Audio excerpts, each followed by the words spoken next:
बहुत समय पहले की बात है। बंगाल के एक छोटे से गांव में एक बहुत बड़ा बागान था।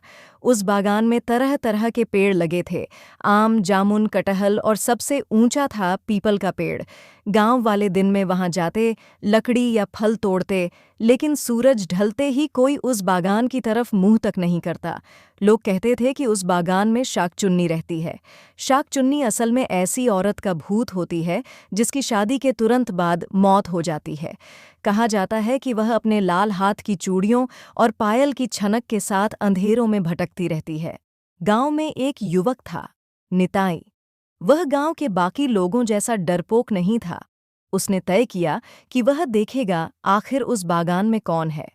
एक रात पूर्णिमा के चांद की रोशनी में वह अकेला निकल पड़ा। हवा में अजीब सी सिहरन थी।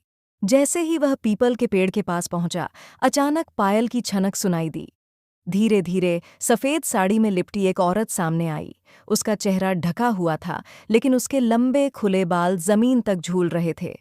उसके हाथ में लाल चूड़ियां खनक रही थीं। निताई का गला सूख गया, पर उसने हिम्मत जुटाकर कहा, "कौन हो तुम?" औरत ने धीमी आवाज में जवाब दिया, "मैं वही हूं जिसे तुम लोग शाकचुन्नी कहते हो। मेरी शादी के कुछ ही दिन बाद मेरे पति ने मुझे मार डाला था। मेरे अरमान अधूरे रह गए, इसलिए मैं इस पेड़ से बंधी हूं। जब तक कोई मेरी आखिरी इच्छा पूरी नहीं करेगा, मैं मुक्त नहीं हो पाऊंगी।" निताई कांपते हुए बोला, "तुम्हारी इच्छा क्या है?" भूतनी ने धीरे धीरे अपना चेहरा उठाया। उसकी आंखें अंगारे जैसी लाल थीं। उसने कहा, "मैं चाहती हूं कि कोई मेरे नाम से दीप जलाकर मेरे लिए मंगलगान करे, ताकि मुझे भी सुहागन का सुख मिल सके।" निताई डर के मारे भाग खड़ा हुआ, लेकिन अगले दिन उसने गांव के बुजुर्गों को सारी बात बताई।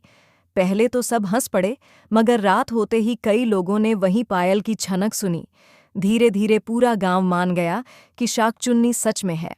आखिरकार गांव वालों ने मिलकर बागान में पूजा करवाई।